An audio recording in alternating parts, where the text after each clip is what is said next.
So I originally started wearing the mask because I'm a very anxious person, and my friends, if they had found out that I was the one making music like the music that I was making, they would have just roasted me to death. 3 years later, I've reached a point where I don't need the training wheels anymore. I should be happy with who I am, and I should be able to express myself. Everyone has told me this is a bad career choice. Maybe it is, but fuck it. Like, this is what I wanted to do.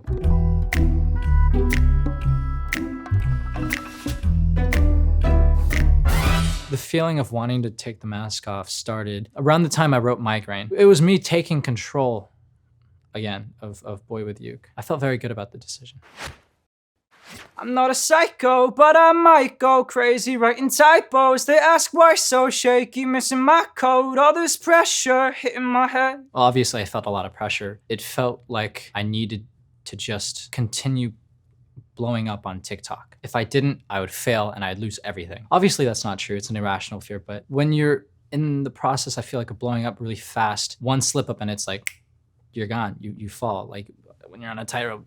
I've never been on a tightrope, but it was ultimately just like a fear of losing it all. I'm on a tightrope, can't hit the high notes, baby, I need ibuprofen, I know that you'll take me back home, don't leave me alone, I need a friend. It's literally impossible to make new friends. I can't talk about what I do. A few months ago this summer, I met a new person. It was my friend's friend, and he was actually a BoyWithUke fan. And he had no idea I was BoyWithUke, but we were talking and he was like, hey man, like, what do you do? Like, why are you here? And I was like, oh, I'm a project manager for Snapchat. And he was like, asking me questions. I was like, yeah, you know, I'm not actually supposed to talk about this that much. It's not supposed to be public. And he's like, oh yeah, I understand. But it's so funny because he's a fan and he had no idea.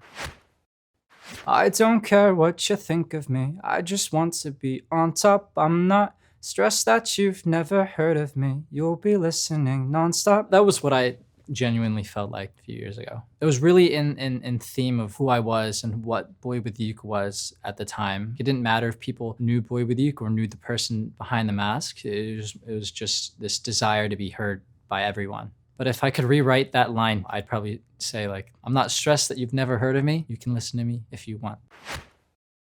Hop off the highway, I've been having migraines. I've been waiting for a while to have it my way. Oof. Just a boy acting like a goof. I got 55 voices saying I gotta do what they all say. When you hop off the highway is a metaphor for, I guess, the music industry. You can't stop. If you stop, other people will they'll go past you. You can't turn around. It's just non-stop. Sometimes you just want to, like, get off of it. Got me looking sideways. I don't want to write a song about a heartbreak. Oof. Just a boy acting like a fool, got 100 things I'd rather do. I was supposed to sample the Roblox oof. It is like a dying sound. Like when you die, it goes ooh, ooh, ooh. And I wanted to use that in a song. The paperwork would have been a headache because it's not even Roblox's sound. So I just said oof with my own voice.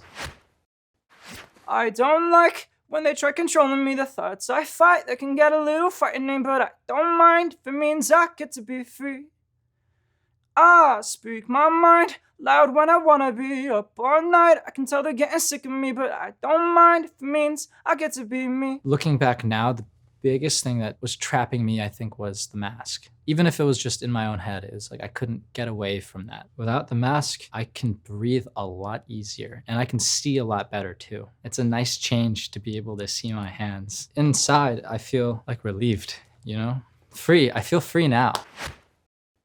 I just wanna run around, but what do I know? Like I said before, I'm missing all these high notes. I just wanna live a little before I go. I don't wanna lie low. The beginning of the third verse sort of comes from, I guess, a more youthful side of who I am and just wanting to do as many things as I can before I die. Yeah, I know the subliminal messages are sending me on how to leave a legacy is harder when you're father and they're never letting constantly and speaking over what you see. It's like they're coming after me. Can someone teach me how to breathe? Tell me what I need. So the ending of the third verse, first of all, it's very difficult to perform. There's no more air in my lungs by the time I'm done with it, which I think is cool because it sort of reflects how I feel like in my career now. It's not about having the most numbers. It's more so just making what I personally think is really cool.